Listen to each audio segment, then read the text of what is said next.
السنة الجديدة. احنا مش بتوع بكاصر، بس جالي صفقة بكاصر وهبيع البوكسر ب50 جنيه. ب50 جنيه يا همسة، ب25 جنيه. هو انت بتبيع الحاجة رخيصة كده ليه يا محمد يا اخويا؟ يلا يا همسة خلي العريان يلبس. دمك عسل يا محمد يا اخويا. وب5.5. مين الناس الزبالة اللي دخلوا السوق دول وقاعدين على رصيف بيبيعوا دول يلا يا مرش؟ والله ما اعرف يا معلمه. طب تعالى معايا. انت مين اللي دخلك السوق دي انت والبت دي؟ انت بتقول لمين يا دي روح امك بدل ما قلت لك لسانك ده؟ ايه ده بس يا همسة في ايه؟ في ايه يا عم انت في حالك واحنا في حالنا، وانتوا بترزقوا واحنا بنرزق. انتوا واقفين على الرصيف بتبيعوا بسعر رخيص واحنا فاتحين محلات. والله بقى الشاطر اللي يكسب زبون. انت بتتحداني؟ ماشي احنا هنبيع بسعر رخيص وتشوف. محمد جبة بتاع الغلابة ولا ايه يا همسة؟ وب5.5. وب5.5.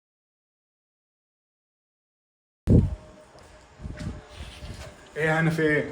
كويس ان انت جيت يا ماجد يا اخويا. شايف الناس اللي بيبيعوا هناك دول؟ مالهم يا انا في انا مش فاهم حاجه. بيبيعوا الهدوم برخص التراب وموقفين حالي. انا مش عارفه ابيع. بس كده ولا يا مرشد؟ نعم يا معلم ماجد تحت امرك. شايف الواد والبت اللي على الرصيف هناك دول؟ هتاخد دي تحطها لهم هناك تحت الفرشه. امرك يا معلم حمام. انت هتعمل ايه دلوقتي يا ماجد؟ انا مش فاهمه حاجه. اتقلوا وهتشوفوا كل حاجه بعينك. هو ايه ده يا اسطى محمد؟ البكاسر بتاعتكم كلها كده بايظه. ليه بس كده يا بيه؟ ده هدوم محمد خير رقم واحد في السوق كله. في إيه بس يا بيه؟ ايه اللي حصل؟ البوكسر يا اسطى محمد لسه جايبه امبارح وفي اول لبسه اتقطع. ما هو علشان كبير يا بيه. هي ايه دي اللي كبيره يا اسطى محمد؟ انت بتعمل ايه يالا؟ وايه اللي جابك هنا تاني؟ وانت مالك يا بت انت؟ انا مالي؟ طيب ماشي انا هوريك بقى انا مالي.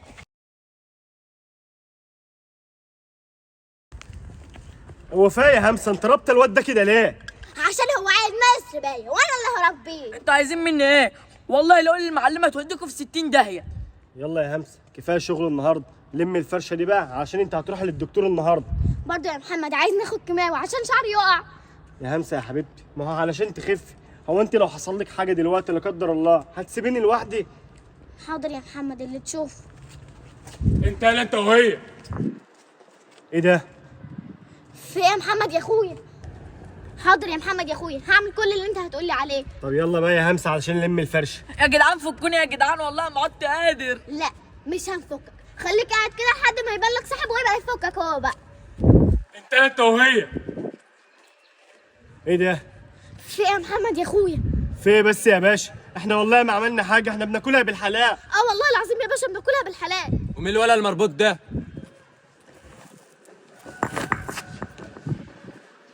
تاكلها بالحلال برضه اروح امك انت وهي. طب استنى يا باشا، ايه ده؟ والله العظيم يا باشا الحاجه دي مش بتاعتنا. اكتب يالا انت وهي قدام على الاسم. والله يا باشا ما عملتش حاجه يا باشا. البنت دي اللي ربطتني. ده بنت مفتريه يا باشا. بقول لك يالا انت اسمك ايه؟ اسمي مرشد يا باشا. بقى انا مفتريه يا روح امك. طب اقسم بالله لو ما لميتش نفسك انا هخليها يكسر في سنك ده كله. بقول لك ايه يا بنت انت ساعدنا البلطجه من الصبح اقسم بالله هرميك بالاحداث. ايه ده بس يا باشا؟ اختي ملاش اي ذنب، انا معاك اهو يا باشا، مشيها علشان خاطر اختي مريضه يا باشا ولازم تبدا الجلسات النهارده. لا يا محمد يا اخويا انا هفضل معاك هنا. انا مستحيل اسيبك ان شاء الله لو هموت. يا همسه علشان خاطري يا همسه روحي انت وابداي الجلسات، انا مظلوم وربنا اكيد هيبقى معايا. حاضر يا محمد يا اخويا. بقول لك يالا انت وهي تعالوا لي يلا عشان وكيل النبي عايزكم.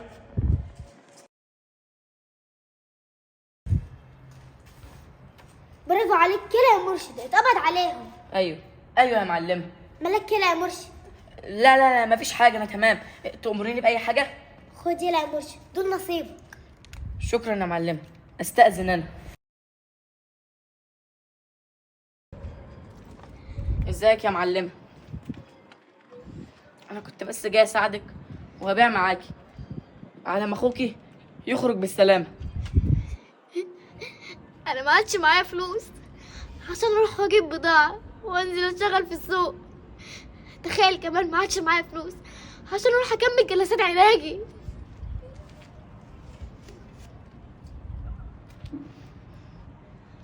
انا معايا فلوس يا معلمه.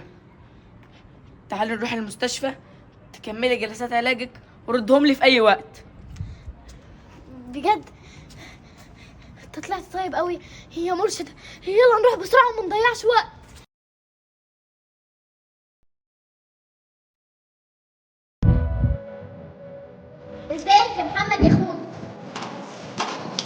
بس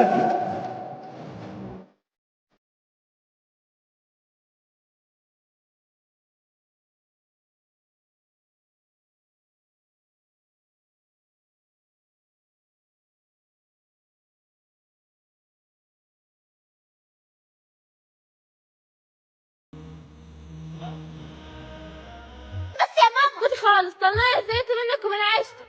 مش مطلق، خليكي زي الكلبه كده ومش هطلق. ما طلعهاش يا بابا، انت لو طلعتها انا هنشتغل في الشارع. مالكيش دعوه. طب لو انت راجل طلعني. انا راجل؟ طب انت طالق. خلاص يا همسة، ماما وبابا رمونا في الشارع، يبقى احنا كده بقينا متسولين. ما تقوليش كده يا هنا، ان شاء الله ربنا يقف جنبنا ومش هنبقى متسولين. القرف دوت متسولين. بقول لكم يا حبايبي، امال فين دار الايتام اللي هنا؟ في ايه؟ ما تخافوش. ما فيش حاجه يا عم، احنا هنمشي. استنى، امال انتوا فين اهاليكم؟ ماما وبابا عند ربنا. لا اله الا الله. طب تعالوا معايا ما تخافوش، تعالوا. بص بقى يا ست انت وهي، انتوا من النهارده هتعيشوا معايا وهتبناكم، موافقين؟ موافقين. انت اسمك ايه؟ انا اسمي همسة وانا اسمي هاني، وانت اسمك ايه يا عمو؟ انا اسمي محمد. شكرا يا بابا محمد على اللي انت عملته معانا. قلب البابا. دلوقتي جبت لكم كل الحاجات اللي نفسكم فيها، دلوقتي هندق لكم الخدامه عشان تبقى معاكم وانتوا بتغيروا. لوسي تعالي. خدمتك يا بيه. يلا خرجي بره، ما عندناش عايزين نشوف وشك تاني. يا رجلي، حد يفتح الباب. ماما انا حد يفتح الباب.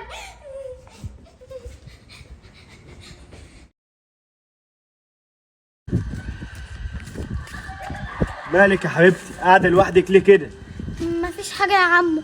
مفيش ايه بس؟ احكي لي، انا زي اخوك. لا خلاص انا ماشي. استني بس يا حبيبتي، في ايه مالك؟ طب بصي تعالي اقعدي معايا، انا جايب فطار هنفطر مع بعض وتحكي لي تقولي لي مالك. ماشي. همسه يا همسه، هنا تعالي هنا. نعم يا بابا. فين همسه؟ انا خلاص هاخد الورث كله من همسه النهارده. هتعمل كده ازاي يا بابا؟ انا كلمت المحامي وهو زمانه جاي في السكه دلوقتي، هيخلص كل الاوراق النهارده وناخد منها الورث. انا وماما اتخانقنا من همسة يا بابا ورميناها في الشارع. انتوا ازاي تعملوا حاجه زي كده؟ الله يخرب بيتك لبيت امك. ما انت معايشنا مع واحده يا بابا احنا ما نعرفهاش. همسه دي بنت مرات الله يرحمها، اتبنتها وهي صغيره عشان ما كانتش بتخلف وحبتها قوي، وقبل ما تموت كتبت لها كل حاجه باسمها. طب واحنا هنعمل ايه؟ هنسيب البنت المعفنه دي تاخد الورث كله؟ لا مش هتاخد حاجه، احنا لازم نقلب عليها الدنيا ونجيبها قبل ما المحامي يجي عشان نعرف ناخد منها الورث كله. يلا بينا.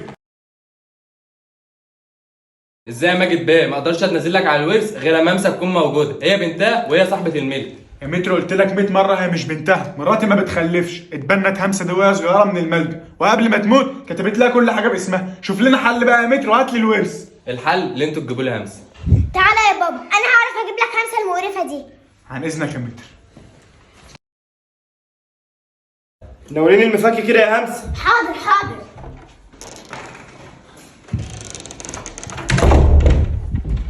فاهم همسه مالك؟ يعني امك هي اللي طلعتك بره البيت؟ اصلا هي مش مامتي، هي مرات ابويا، ربنا ينتقم منها. طب وفين ابوك؟ سايبك ليه كده؟ بابا لو عرف هيقلب عليا الدنيا. ابوك شكله بيحبك قوي. بيحبني ايه؟ ده بيعمل كده عشان الورث اللي ماما كاتباهولي. ايه العيله دي؟ انت عايشه مع الناس دي ازاي؟ انا كل يوم بتعذب وعاوزه حد ينقذني منهم. ما تخافيش، انا هحميكي منهم. انت والد همسه؟ ايوه، انت مين وعاوز ايه؟ انا جاي بس اوصل لك رساله من همسه. همسه بنتي؟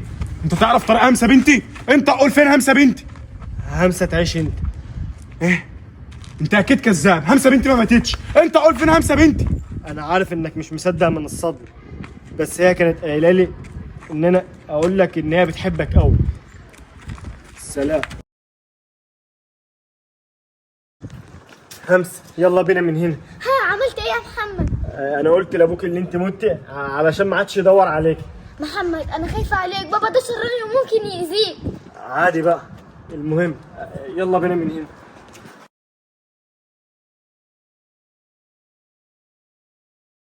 انا عرفت مكان همسه. همسه مين اللي عرفت مكانها يا هنا؟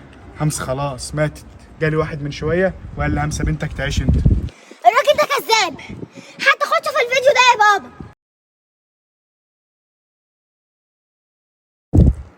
تفتكر بابا يا محمد زعلان عليا دلوقتي؟ زعلان عليكي؟ ده عمره ما يزعل عليك، ده راجل شران وبيعذبك. انت متأكد يا محمد ان انت هتحميني منه؟ ما تخافيش يا همسة، انا هحميك منه، ولو حاول يقرب لك انا هقفله. في يا همسة؟ ما تاكلي. تسمعي كلام عمو محمد الكهربائي وتكملي اكل يا همسه.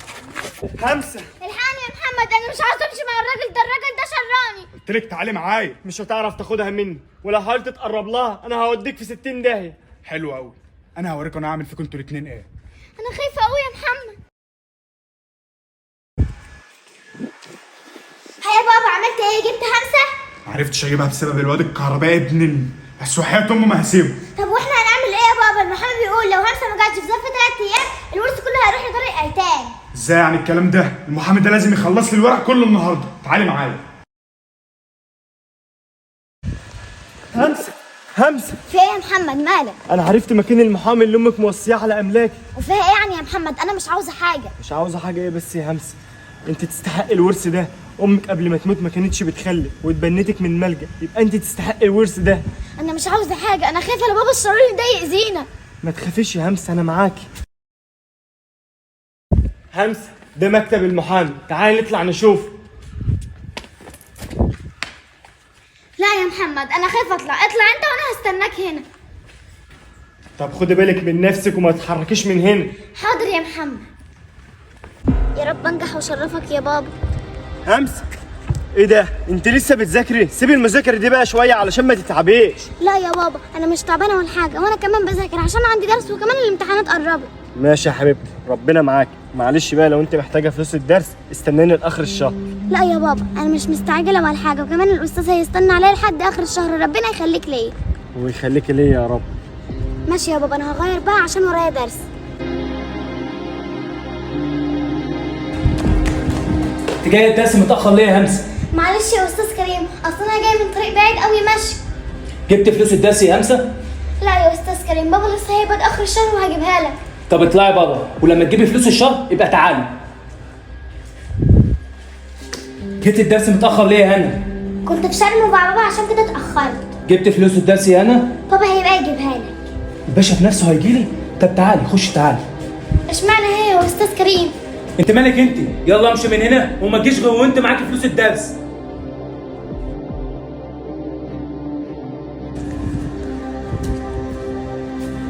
مالك يا همسة، في ايه؟ شكلك زعلان. مفيش حاجة يا بابا، انا تعبانة بس شوية. مش قلتلك يا همسة كتر المذاكرة دي هتتعبك؟ بس ما تخافيش، ربنا يكرمك ان شاء الله وهتطلعي الاولى كمان. ان شاء الله يا بابا هشرفك وهطلع حاجة كويسة، بس انت بس ادعيلي والنبي. ربنا يكرمك يا رب. ماشي يا بابا، انا هخش انام شوية ولما اصحى من النوم هاجي اساعدك. ماشي يا حبيبتي.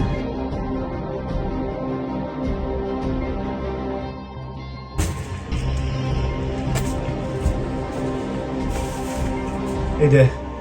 همسة بنت رايحة فين؟ يا ترى هي بتعمل ايه من ورايا؟ يلا ركزوا معايا. اكتبوا بقى الحاجات اللي هقولها لكم عشان بكره هتيجي في الامتحان، اكتبوا ورايا.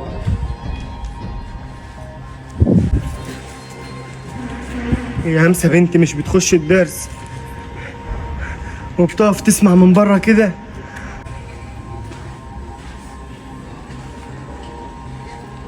انت بقى اللي بتقارني نفسك بيا، على الاقل انا بدخل جوه الدرس وبدفع فلوس، مش بقف بره شبه الحراميه.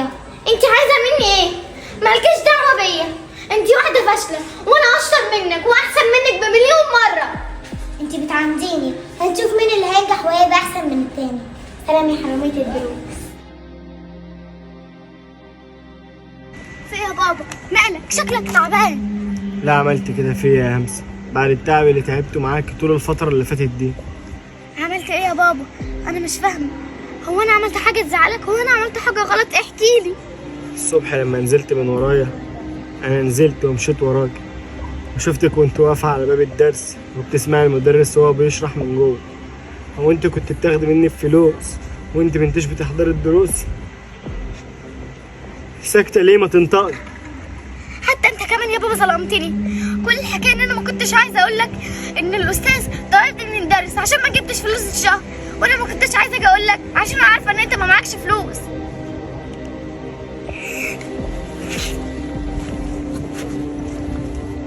حقك عليا يا همسه، ما تزعليش.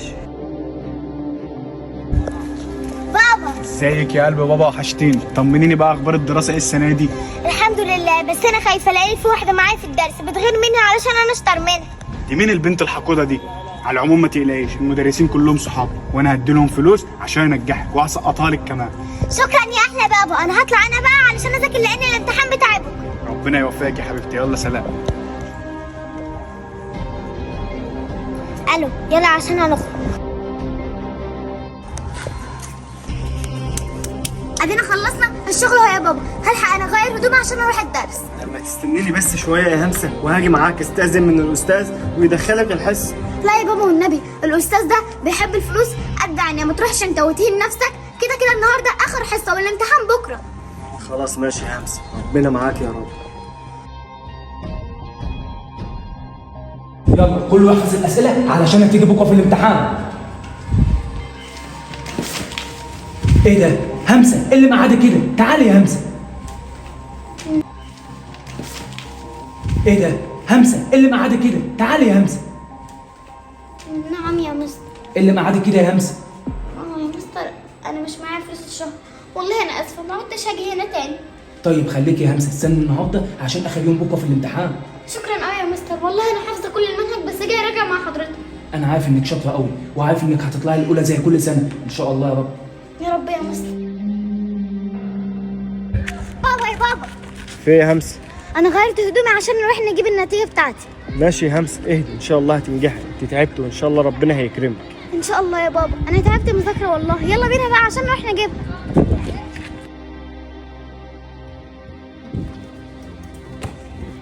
اهي يا بابا، هي دي البنت اللي بتغير مني وعايزه تسقطني في الامتحان. مستر كريم، ماجد بيه اتفضل. كلمه بعد اذنك.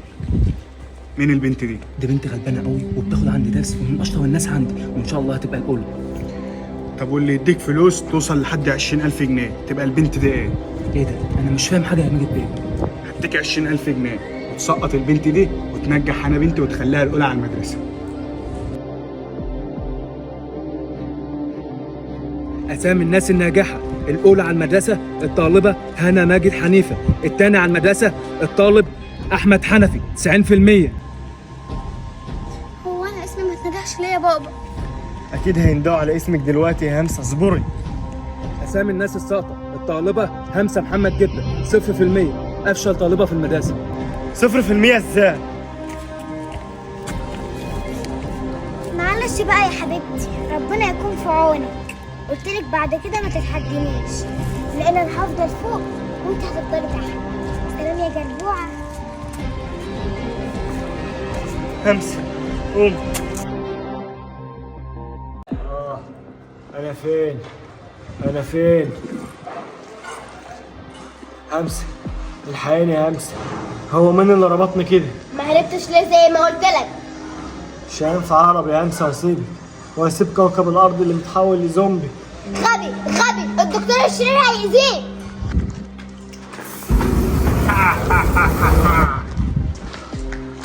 هنا الحقيني يا هنا، فكونا عايزين يخلصوا عليا. خلاص انسى، هنا اللي كانت بتساعدك بعتك وبقت معانا.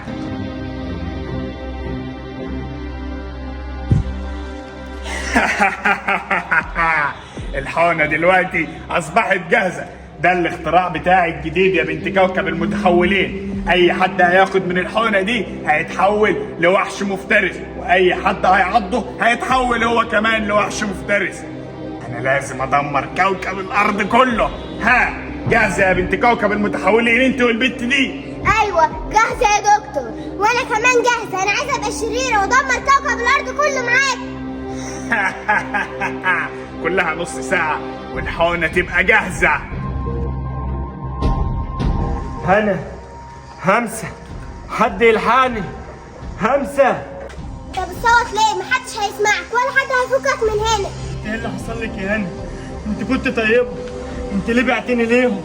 انت عارفه ان انا عايز انقذ كوكب الارض من مرض الزومبي، وعايز انقذ همسه اختي وارجعها لطبيعتها تاني. همسه مين اللي هتنقذها؟ همسه كمان نص ساعه والدكتور هيديها حقنه هتحولها لحيوان متوحش، واي حد هترده هتحوله لحيوان مفترس. طب هنعمل ايه دلوقتي يا هنا؟ احنا لازم نلحق همسه في اسرع وقت قبل ما الدكتور الشرير يعمل فيها اي حاجه. انت هتساعدينا صح؟ انت طيبه والله يا هنا. هو انا ما قلتلكش مش انا كمان هاخد الحقنه وهدمر كوكب الارض كله وهحوله لحيوانات متوحشه؟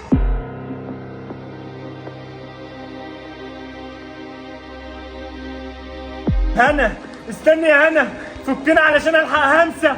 هنا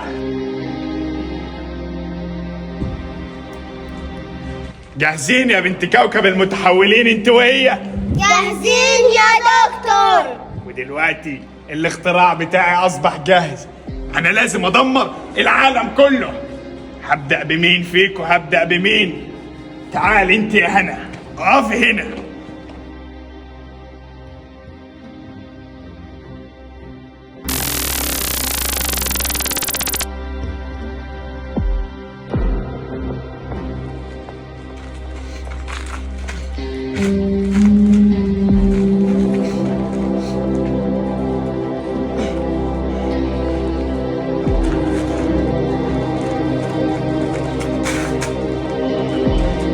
الحمد لله فكيت نفسي. انا لازم الحق همسه اختي قبل ما يعملوا فيها اي حاجه.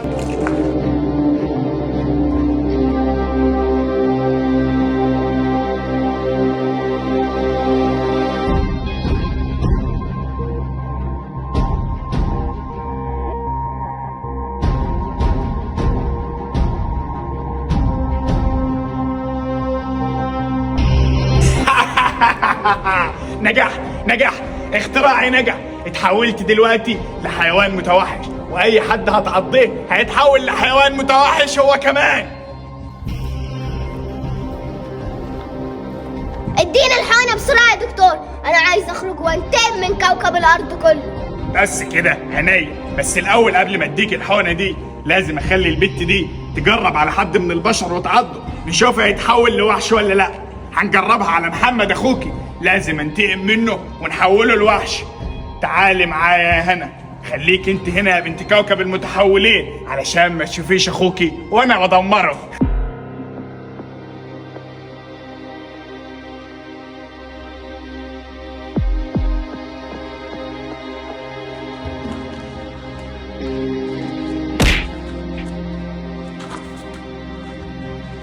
همسة همسة،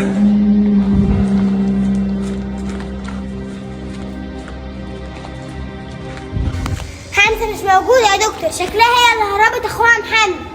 همسة الخاينة يعني هربت محمد اخوها وكمان هربت معاه. ماشي، من النهاردة انت بنت كوكب المتحولين، عاوزك تدمري العالم كله وتحوليه لحيوانات متوحشة، واول حد هتدمريه هو محمد، وهمسة اخته تدمريهم وتحوليهم لحيوانات متوحشة. بجد يا دكتور؟ يعني انا بقى عندي قوه شريره؟ يعني انا هقدر ادمر كوكب الارض كله؟ انت بقى عندك قوة شريرة، قوة شريرة جدا. يلا ابدأي مهمتك، انت عارفة انت هتعملي ايه. حاضر يا دكتور.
هعمل ايه بس يا ربي؟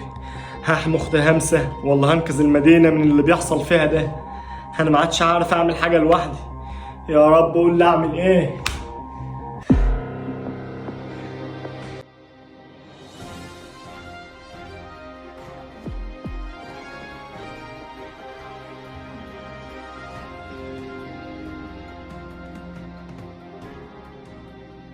خبر هام وعاجل: تم العثور على حيوانات متوحشة في المدينة وتدمر بيوت الناس. اللي بيحصل ده يا جماعة حاجة غريبة.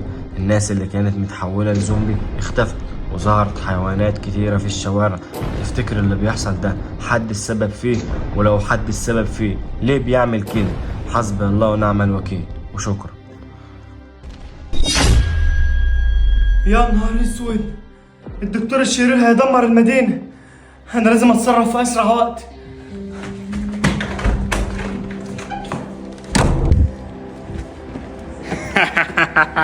برافو عليك يا بنت كوكب المتحولين. العالم كله بيتكلم عننا وعن اللي احنا عاملينه وما يعرفوش ان احنا اللي عملنا كده. انا عندي ليك خبر يا دكتور، انا عرفت مكان محمد وهمس. انت بتتكلمي بجد؟ انا مبسوط منك قوي يا بنت كوكب المتحولين. قولي بسرعه مكانهم فين. تعالى معايا وانا هعرفك على مكانك. اجي معاكي فين بس؟ الشوارع كلها حيوانات متوحشه وممكن ياكلونا. ما تخافش، ما فيش حد هيقرب مننا، تعالى معايا. يلا بينا.